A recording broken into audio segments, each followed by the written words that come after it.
Vamos aprender aqui. 1 Coríntios 7, verso 10. Ora, aos casados, ordeno não eu, mas o Senhor, que a mulher não se separe do marido. Pode separar? Não pode. Pode o marido separar da mulher? Não pode. Olha aqui, ó. Aos casados ordeno eu, não eu, mas o Senhor, que a mulher não se separe. É uma ordem. Mas ele é bêbado? Não pode. Ele fuma? Não pode. Ele é ruim? Não pode. Olha lá.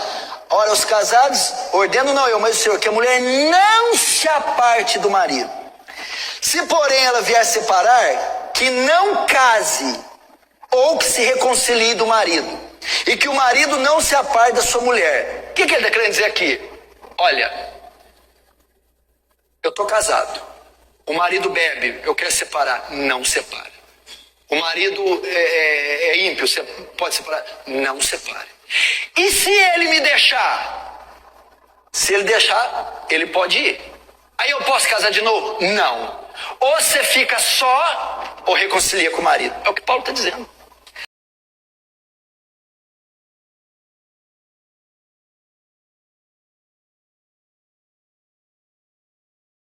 É o que diz a Bíblia em Mateus 19, versículo 9, e o que também diz a Bíblia em 1 Coríntios 7, versículo 15. Quando há infidelidade ou abandono, a parte traída e abandonada está livre para se divorciar e, ao se divorciar, livre para um novo relacionamento. Então, vamos ver aqui a diferença entre repúdio e divórcio. Mateus 19, 7. Disseram-lhes, então, por que mandou Moisés dar-lhe carta de divórcio e repudiá-la? Dá para entender agora, nesse texto, que há uma diferença. Divórcio é uma coisa, repúdio é outra. Então, vamos lá. São completamente diferentes. O problema é que em algumas traduções, feitas incorretamente, deram-lhe o mesmo sentido, divórcio. Por isso, muitos acham que o texto seria o que se casar com divorciado comete adultério. Mas não é assim. Vamos lá. A palavra grega para repúdio é apoluse e a palavra grega para divórcio é apostasion, ok?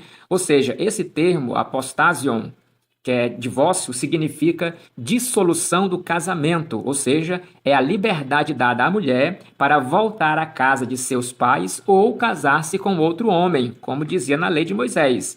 Já o termo apoluo, que quer dizer repúdio, significa deixar de lado, abandonar, tomar outra atitude deixando de lado a primeira sem negociação, ou seja, é a mesma coisa que repudiar. Ou seja, amados, o repúdio ele é o tempo e estado entre a separação e o ato de receber a carta de divórcio. Só para você entender mais ou menos o significado, a diferença entre divórcio e repúdio, tá?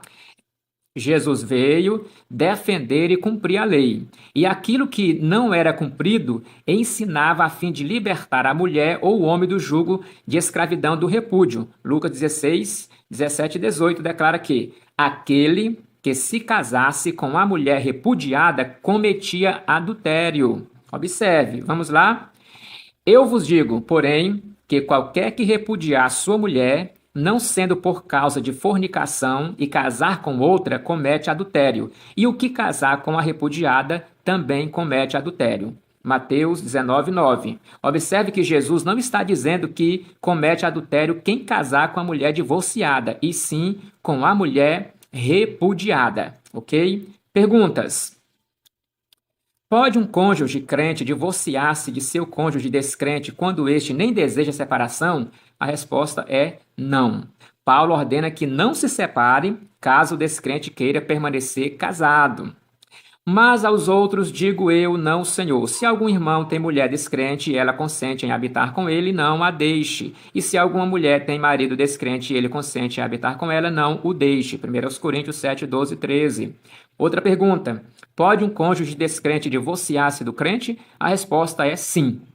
Um cônjuge, ele não pode ficar sujeito à servidão, ou seja, insistir num casamento onde o sujeito está determinado a divorciar-se. Isso aqui vale também para muitos casos onde a mulher é espancada, ela apanha e vive uma maior tribulação infernal. Ela não pode viver a vida toda escravizada nesse casamento, tá bom? Vamos lá. Uma outra pergunta. Qual o primeiro passo a ser dado após uma separação? Mando, não eu, mas o Senhor, que a mulher não se aparte do marido. Aqui não está falando de divórcio, viu, gente? Está falando de repúdio. Se, porém, se apartar, que fique sem casar ou que se reconcilie com o marido e que o marido não deixe a mulher. 1 Coríntios 7, 10 e 11, tá? Aí uma outra pergunta. Em caso de separação, a mulher pode casar-se novamente se o marido ainda estiver vivo? Vou voltar aqui o slide para explicar um detalhe.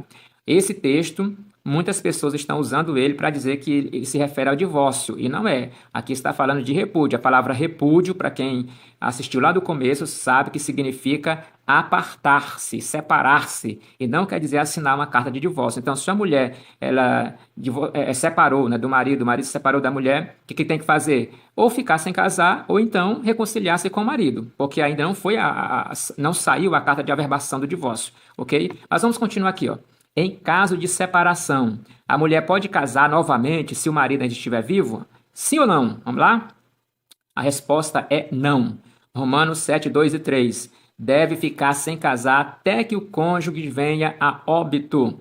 Exceto, claro, se após a separação a mulher receber a carta de divórcio, pois o divórcio é o quê? A dissolução do casamento. Caso contrário, se ela casasse, ou quer dizer juntar-se a outro homem, enquanto o legítimo marido dela estiver vivo, será chamada adúltera. Explicado?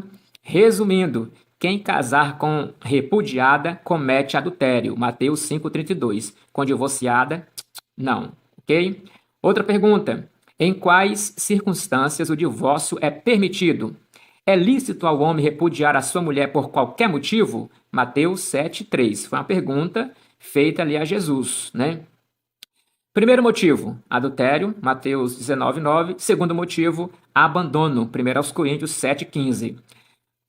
Bom, o adultério é a traição, né? Tanto faz o homem trair a mulher trair o homem, estão livres para o divórcio. Sendo que o primeiro passo é o perdão, ok? Perdão, reconciliação. Se não quiseram reconciliar-se, aí sim podem divorciar. Segundo passo é o abandono. É quando a mulher chega para o marido e diz assim, ó, não quero mais viver contigo, ponto final. Ou o marido chega para a mulher e fala, não quero mais viver contigo, e abandona o outro. Aí sim estão livres para casar com quem quiser, contanto que esteja no Senhor.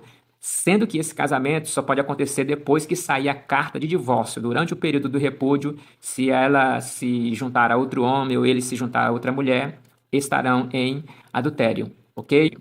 Conclusão, o índice de divórcios é somente um indício de nosso elevado índice de maus matrimônios. Para corrigir isso, devemos fazer mais do que falar contra o divórcio. Devemos dar ênfase na importância de viverem juntos para sempre. Ou seja, fale contra o divórcio, mas não contra o divorciado.